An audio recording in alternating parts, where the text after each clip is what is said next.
ಅಯೋಧ್ಯೆಯ ಕಲ್ಲು ಕಲ್ಲಿನಲ್ಲೂ ಸಹಿತ ಹೋರಾಟದ ಕಿಚ್ಚು ಹೊರಗಡೆ ಕಾಣಿಸುವಂತಹ ಜಾಗ ಅಯೋಧ್ಯೆಯಲ್ಲಿರುವಂತಹ ಕಟಾರಿ ಭವನದ ಒಳಗಡೆಯ ದೃಶ್ಯಾವಳಿಗಳನ್ನ ನಿಮ್ಗೆ ತೋರಿಸ್ತಾ ಹೋಗ್ತೀನಿ. ಇದೇ ಅಯೋಧ್ಯೆಯಲ್ಲಿರುವಂತಹ ಕಟಾರಿ ಭವನವಂತೆ ಬಹಳಷ್ಟು ಫೇಮಸ್ ಆಗಿದೆ. ಕಾರಣ ಏನಂದ್ರೆ ಇಬ್ಬರು ಕಠಾರಿ ಅನ್ನುವಂತಹ ಸರ್ನೇಮ್ ಇರುವಂತಹ ಸಹೋದರರು ತಮ್ಮ ಪ್ರಾಣವನ್ನ ಕಳ್ಕೊಂಡಿರ್ತಕ್ಕಂತಹ ಸ್ಥಳ. ಮೊದಲ ಬಾರಿಗೆ ರಾಮ ಮಂದಿರದ ಏನಂದ್ರೆ ಧ್ವಜವನ್ನ ಅಂದ್ರೆ ರಾಮನ ಧ್ವಜವನ್ನ ಬಾಬ್ರಿ ಮಸೀದಿಯ ಮೇಲ್ಗಡೆ ಇಟ್ಟಿರ್ತಕ್ಕಂಥ ಅಂದ್ರೆ ಧ್ವಜವನ್ನ ಹಾರಿಸಿರ್ತಕ್ಕಂತಹ ಇಬ್ಬರು ಸಹೋದರರು ತಮ್ಮ ಕೊನೆಯ ದಿನಗಳನ್ನ ಅಂದ್ರೆ ಕೊನೆಯ ಕ್ಷಣಗಳನ್ನ ಕಳೆದಿರ್ತಕ್ಕಂತಹ ಸ್ಥಳ. ಕೊನೆಗೆ ಪೊಲೀಸರ ಗುಂಡಿನ ಬಲಿಗೆ ಬಲಿಯಾಗ್ತಾರೆ. ಮತ್ತೆ ಈ ಘಟನೆಯ ಸಂಪೂರ್ಣವಾದಂತಹ ಪ್ರತ್ಯಕ್ಷದರ್ಶಿ ಆಗಿನ ಘಟನೆ ಏನಿತ್ತು ಅನ್ನುವಂಥದ್ದಕ್ಕೆ ಮಾತನಾಡೋದಕ್ಕೆ ಸ್ವತಃ ಇಲ್ಲಿರುವಂತಹ ಅಂದ್ರೆ ಮಾತಾಜಿ ಅವರು ನಮ್ಮ ಜೊತೆ ಇದ್ದಾರೆ. ಮಾತಾಜಿ, ಓ ಟೈಮ್ ಪೇ ಕ್ಯಾ ಹೋತೆ 1990 में? मैं पहले परिचय, मैं डॉक्टर ओमश्री भारती शुक्ला, ये दक्षिण भारत से संदर्भित आचार्य रामानुज संप्रदाय का मंदिर है, विजय राघव भगवान का। उस कार सेवा के बाद ये भारतीय भवन बना, मशहूर हो गया, उन लोगों को नाम नहीं पता था। तो कार से उधर उस तरफ से भी ये गौशाला है, आश्रम की गौशाला का फाटक खुला था, उसमें भी कार सेवक थे, इसमें भी थे। यहाँ फाटक था तो सब कनेक्टिंग रूम सब भरे हुए थे, कार सेवक आ गए और फोर्स ऊपर लगी हुई थी छतों पर। तो यहाँ तक तो नहीं देखी, लेकिन जब ये गतिविधि ज्यादा लोग बढ़े तो ये सब ऐसे आते रहे, इस तरह से आए, इन कमरों में गए। आइए, ये गोली से जो है ये चौखट अति प्राचीन है ना, ये 600 लगभग पुराना मंदिर है, बाबरी समकालीन, एक भी ईंट बड़ी नहीं है, ऐसे ही है। तो उसको खोल तो रहे नहीं थे, प्राण कौन इस तरह दे, तो उन लोगों ने इसको तोड़ दिया। टूटा तो दरवाजा यहाँ देखिए, ये कब्जे वाले दरवाजे नहीं है, लकड़ी के इतने मोटे मोटे, इसे लोहे के उससे लगा के बने थे। फिर कारपेट इसमें भरे थे और इसमें भरे थे। 30 अक्टूबर को सिंघल जी भी इसमें बचे थे, तब ये सेफ कमरा था। ಓಕೆ. ಅಶೋಕ್ ಸಿಂಗಲ್ ಅವರು ಸಹಿತ 30ನೇ ಅಕ್ಟೋಬರ್ ನಂದು ಇದೇ ಒಂದು ಸ್ಥಳದಲ್ಲಿ ಅಂತಂದ್ರೆ ಪೊಲೀಸರ ಗುಂಡಿನ ದಾಳಿಯಿಂದ ತಪ್ಪಿಸಿಕೊಳ್ಳೋ ಸಲುವಾಗಿ ಒಳಗಡೆ ಬಂದು ಕೂತ್ಕೊಂಡಿದ್ರು. ಅಶೋಕ್ ಸಿಂಗಲ್ ಅವರು ವಿಶ್ವ ಹಿಂದೂ ಮಹಾಪರಿಷತ್ನ ಮೊದಲ ಅಧ್ಯಕ್ಷರು, ಮತ್ತೆ ಈ ಸಂಪೂರ್ಣ ರಾಮ ಮಂದಿರದ ಹೋರಾಟದ ಮೂಲ ಬುನಾದಿಯನ್ನ ಹಾಕಿರ್ತಕ್ಕಂತಹ ವ್ಯಕ್ತಿ. ಅಂತಹ ವ್ಯಕ್ತಿಯು ಸಹಿತ ಇದೇ ಒಂದು ಸ್ಥಳದಲ್ಲಿ ಬಂದು ತಮ್ಮ ಪ್ರಾಣವನ್ನ ಉಳಿಸ್ಕೊಳ್ಳೋ ಸಲುವಾಗಿ ಒಳಗಡೆ ಏನಂದ್ರೆ ಬಂದು ಉಳ್ಕೊಂಡಿದ್ರು ಅನ್ನುವಂತಹ ಮಾಹಿತಿನ ಕೊಡ್ತಿದ್ದಾರೆ. ಮತ್ತೆ हाँ, सुरक्षित बच गए थे सब। उस दिन यहाँ कोई गोली कांड वांड नहीं हुआ था। हाँ, सड़क पे जो कुछ वहाँ जन्मभूमि पे हुआ। फिर 2 नवंबर को जब अब उनको रास्ता तो पता ही था, सब आ करके इसमें भर गए, खोल नहीं रहे थे, तो फोर्स से संघर्ष हुआ, तब दरवाजा तोड़ दिया। तोड़ करके फिर जितने कार सेवक थे सब निकाल लिए, और इधर का भी तोड़ के दरवाजा आए थे, तो उधर के भी सब कार सेवक निकाल लिए। सब सड़क पे यहाँ इसी चौराहे से हनुमानगढ़ी चौराहे तक था, हनुमानगढ़ी तक जा नहीं पाया था। लगभग 2,500-3 हजार तो रहा ही होगा। एकदम कसम कस जय श्री राम हो रहा, श्री राम जय जय राम, यही कर रहे, ताली बजा रहे थे, संकीर्तन कर रहे थे, और फोर्स ऊपर से देख रही थी। तो जब उसको इशारा किया होगा तो वो जो बाहर से फोर्स घुसी, गौशाला का दरवाजा तोड़ते हुए, तो कार से वो भागती रही, वो खेदते रहे, और इस तरह से सबको बाहर निकाल दिया। यहाँ वो सरदार DIG था, क्या था, भुल्लर, उसने वो दरवाजा तोड़ा गेट से। अब फोर्स ऊपर से, पीछे से, इधर से भी आ गई, और ये सारे कार से कोठारी बंधु राजस्थान के महेंद्र अरोड़ा प्रोफेसर थे, उनकी टीम के जितने लोग थे उसमें ही वो भी थे। पूरा इस कमरे में मेरा रूम था।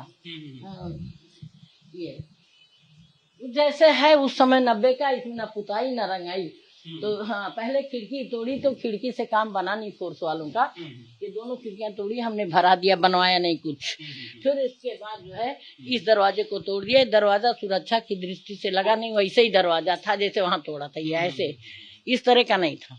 वो टाइम आप भी प्रत्यक्षदर्शी था? हाँ, आप भी यही रूम पे था? हाँ, हमारा ही तो ये रूम था, और इसमें सब कार सेवक भर गए। तो हम लोगों को बलवंत राय गर्ग ने, सारी महिलाओं को, और भी आई थी जो महिलाएं राम भक्त परिक्रमा जाने के लिए आई थी, तो फिर रुक गई थी।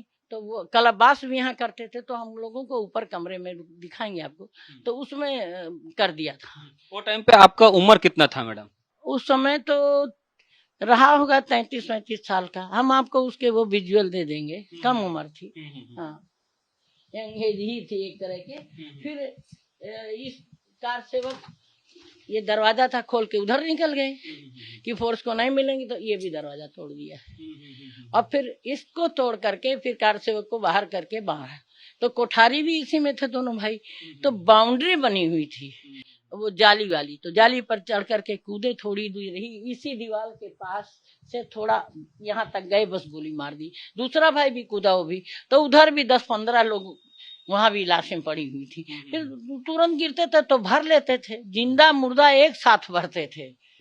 ಅಂದ್ರೆ 1990 ಘಟನೆ ಹೇಗಿತ್ತು ಅಂತ ಪ್ರತ್ಯಕ್ಷ ಹೇಳ್ಬೇಕಾದ್ರೆ ಹೇಳ್ತಾ ಇದ್ರು, ಈ ಒಂದು ರೂಮಿನ ಒಳಗಡೆನೆ ಬಹಳಷ್ಟು ಜನ ಇದ್ರು. ಆ ರೂಮಿನ ಒಳಗಡೆಯಿಂದ ಹೊರಗಡೆ ಹೋಗೋದಕ್ಕೆ ಆಗದೆ ಇರುವಂತಹ ಪರಿಸ್ಥಿತಿ ಕಾರಣಕ್ಕಾಗಿ ಇಲ್ಲಿರುವಂತಹ ಬಾಗಿಲುಗಳನ್ನ ಸಹಿತ ಒಡೆದು ಹೊರಗಡೆ ಹೋಗಿದ್ದಾರೆ. ಅಲ್ಲಿ ಏನಂದ್ರೆ ಕೆಲವೊಂದು ಗೋಲಿ ಹೊಡೆದಿರುವಂತಹ ವಿಜುವಲ್ಸ್, ಅಂದ್ರೆ ನೀವು ಇವಾಗ್ಲೂ ಸಹಿತ ನೀವು ಬಂದ್ರೆ ಒಂದೊಂದು ಗೋಡೆಯೂ ಸಹಿತ ಇತಿಹಾಸವನ್ನ ಹೇಳುತ್ತೆ. ಪೊಲೀಸರ ಬಂದೂಕಿನ ಗುಂಡುಗಳಿದಾವಲ್ಲ, ಆ ಗುಂಡುಗಳು ಅಲ್ಲಿ ಪೂರ್ತಿ ಒಳಗಡೆ ರೂಮ್ ಅಲ್ಲಿ ಹಾಕೊಂಡು ಏನಂದ್ರೆ ಗೋಲಿಗಳನ್ನ ಚಲಾಯಿಸಿದ್ರು. ಅಷ್ಟರ ಮಟ್ಟಿಗೆ ಕ್ರೌರ್ಯವನ್ನ ಪೊಲೀಸರು ಆ ಸಂದರ್ಭದಲ್ಲಿ ಮೆರೆದ್ರು ಅನ್ನುವಂಥದ್ದು. ಹಾಗಾಗಿ ಮುಲಾಯಂ ಸಿಂಗ್ ಯಾದವ್ ಅವರ ಸರ್ಕಾರವನ್ನ ಆ ಸಂದರ್ಭದಲ್ಲಿ ಘಟನೆ ನಡೆದಾದ ಮೇಲೆ ಮುಲ್ಲಾ ಸರ್ಕಾರ ಅಂತ ಕರೀತಾರೆ. ಅಂದ್ರೆ ಮುಸ್ಲಿಮರನ್ನ ಓಲೈಕೆ ಮಾಡುವಂತಹ ಸರ್ಕಾರ ಅನ್ನುವಂತಹ ಕಾರಣಕ್ಕಾಗಿ ಹೇಳ್ತಾರೆ. ಅವರನ್ನ ಮುಲಾಯಂ ಸಿಂಗ್ ಸರ್ಕಾರ ಅನ್ನೋದಿಲ್ಲ, ಅವಾಗ ಮುಲ್ಲಾ ಸರ್ಕಾರ ಅಂತ ಕರೀತಾರೆ. ಮತ್ತೆ ಈ ಮನೆಯ ವಿವರವನ್ನ ಮತ್ತಷ್ಟು ಅವರಿಂದ ತಿಳ್ಕೊಳ್ಳುವಂತಹ ಕೆಲಸವನ್ನ ಮಾಡೋಣ. ಬೋಲಿಯೇ ಮಾತಾಜಿ. फिर कार सेवक जब उधर चले गए तो हम लोग छत पर थे, ऊपर कमरे में थे, तो उन खिड़कियों से दिखाई पड़ रहे थे गोलियां चल रही थी। तो हम लोगों ने आवाज देना शुरू की पत्रकारों को, पत्रकारों जल्दी आओ बचाओ। डीएम खड़ा था, दीनानाथ शरण श्रीवास्तव। फिर उसको कहा कि ये आप आदेश है कि ये क्या कर रहे हो, आपका भी नाश निश्चित है। ये क्योंकि युवा शक्ति के बल पर ही जग की आजादी चलती है, इतिहास उधर ही चलता है जिस ओर जवानी चलती है। और आज ये युवा धर्म के लिए ये कोई मंदिर नहीं तोड़ने जा रहे थे, न जो है कुछ बनाने जा रहे, केवल दर्शन करने जा रहे थे। मुलायम सिंह ने चैलेंज किया था कि परिक्रमा नहीं कर चलेगी, तो परिंदा पर नहीं मार सकता अयोध्या में। तो हिंदू जवानों ने संकल्प लिया कि परिक्रमा जरूर चलेगी, परिंदा पर मारेगा। क्योंकि अगर ताड़का का वध हो सकता है, ताड़का ने चैलेंज किया था बक्सर में, आज का मलद कर उस वाल्मीकि रामायण में आया, तब का जिला था, और कहा था कि कोई घुस नहीं सकता, बैरिकेड कराया। मुलायम सिंह ने अयोध्या को वैसे ही बैरिकेड कराया।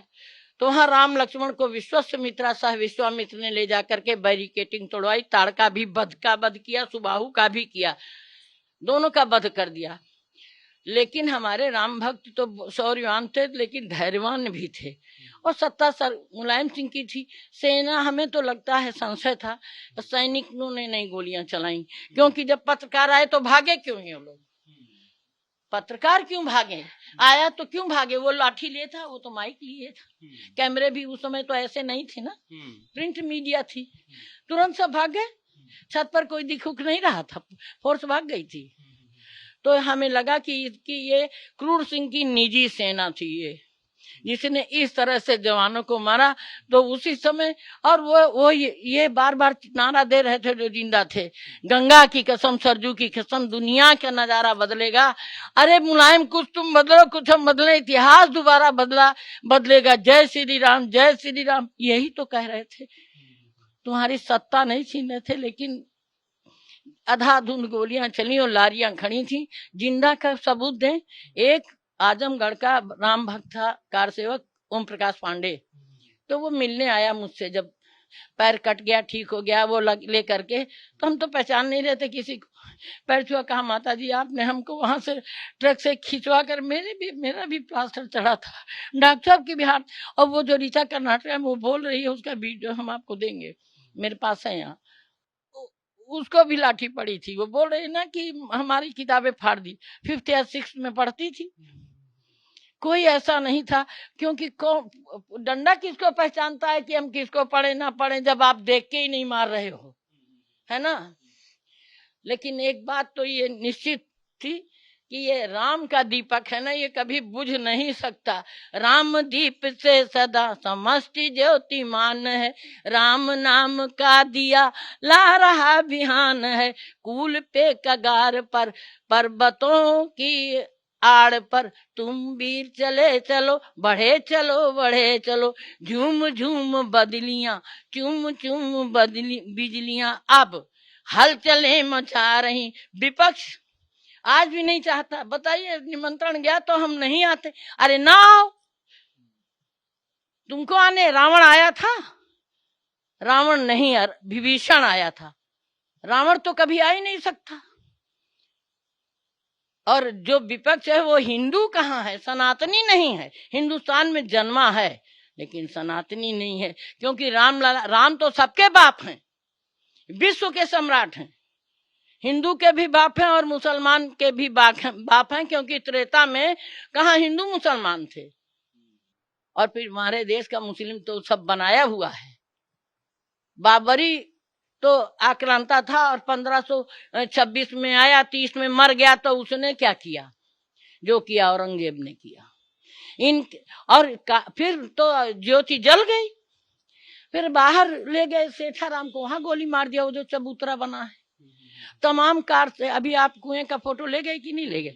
उसमें हमने बताया ही था, स्टोरी की होगी कि कितने कार से एक राम भक्त मिला था। और टाइम पे कितना लोग आपके हिसाब से मरे थे? अब मेरे यहाँ 100-150 लोग, 150 से लगभग थे। और हमारे यहाँ के 30 में से एक नहीं जिंदा बचा था। 10-15 की तो चाकू से, ये कार से बड़े ट्रेंड भी थे। इनके जो बलवंत राय गर्ग वगैरह थे, हरियाणा कैथल से आए थे, बीएड कॉलेज के प्रिंसिपल थे, जोधपुर विश्वविद्यालय में महेंद्र अरोड़ा वगैरह थे, ओम प्रकाश शर्मा डॉक्टर साहब। तो ये सब चक्कू हम गर्म करके देते थे और उसे फटाफट गोली निकालते थे, कहीं जहर फैल जाएगा। हाँ, तो वो 10-15 वो बच गए थे। और इनमें ताला बंद हो गया था। हमारे पास ताले नहीं उस समय, जल्दी चाबी ताला मिले ना। अगर सब में बचा बंद होता तो शायद ना देखते, लेकिन खिड़कियों से देख लेते। इस कमरे में दिख नहीं रहा था कोई, क्योंकि मुलायम सिंह ने वायरिंग, नल पानी सब हमारा काट दिया था। हम आचार्य संप्रदाय के हैं तो हमारे यहाँ नल का कोई यूज भी नहीं है। कुएं का जल जिंदाबाद, आप तो दक्षिण के जानते ही हो। तो कुआं था, उससे काम चलता था। तो इस तरह यहाँ 125 लोग बच गए थे। ಇದು ಇಲ್ಲಿರುವಂತಹ ಘಟನೆಯನ್ನ ಏನಂದ್ರೆ ಅವ್ರು ಮಾತನಾಡೋ ಸಂದರ್ಭದಲ್ಲೂ ಸಹಿತ ಅವರ ಕಣ್ಣಲ್ಲಿ ನೀರು ಬರಬೇಕಾದಂತಹ ಪರಿಸ್ಥಿತಿ ನಿರ್ಮಾಣ ಆಗುತ್ತೆ. ಅಂದ್ರೆ ಎಷ್ಟರ ಮಟ್ಟಿಗೆ ಈ ಒಂದು ಘಟನೆಗೆ ಅವರು ಪ್ರತ್ಯಕ್ಷದರ್ಶಿಯಾಗಿದ್ರು, ಮತ್ತೆ ಅದರ ಜೊತೆಗೆ ಈಗಲೂ ಸಹಿತ ಕಣ್ಣಲ್ಲಿ ಕಟ್ಟಿರೋ ಹಾಗೆ ಏನಂದ್ರೆ ಆ ಒಂದು ಘಟನೆಗಳನ್ನ ವಿವರಿಸಿರುವಂತಹ ರೀತಿ ನೋಡಿದ್ರೆ ಎಂತವರಿಗೂ ಸಹಿತ ಬೇಸರ ಆಗುತ್ತೆ. ಮತ್ತೆ ಅಷ್ಟೇ ಈಗಿನ ಸಂದರ್ಭದಲ್ಲಿ ಅವರಿಗೆ ತುಂಬಾ ಖುಷಿ ಆಗ್ತಾ ಇದೆ. ಕಾರಣ ಏನು ಅಂದ್ರೆ ಇಷ್ಟು ಹೋರಾಟ, ಇಷ್ಟು ಏನಂದ್ರೆ ತ್ಯಾಗ ಬಲಿದಾನಗಳ ನಂತರ ಏನಂದ್ರೆ ಅಯೋಧ್ಯದಲ್ಲಿ ರಾಮನ ವಿಗ್ರಹ ಪ್ರತಿಷ್ಠಾಪನೆ ಆಗ್ತಾ ಇದೆ. 22ನೇ ತಾರೀಕು ನಾವು ಇಲ್ಲಿ ದೀಪಾವಳಿಯನ್ನ ಆಚರಿಸ್ತೀವಿ ಇಷ್ಟು ವರ್ಷಗಳ ನಂತರ ಅನ್ನುವಂತಹ ವಿಚಾರಗಳನ್ನ ನ್ಯೂಸ್ ಫಸ್ಟ್ ಜೊತೆಗೆ ಹಂಚಿಕೊಂಡಿದ್ದಾರೆ. ನ್ಯೂಸ್ ಫಸ್ಟ್, ನಿರ್ಭೀತಿಯಿಂದ ನಿಮ್ಮ ಪರವಾಗಿ.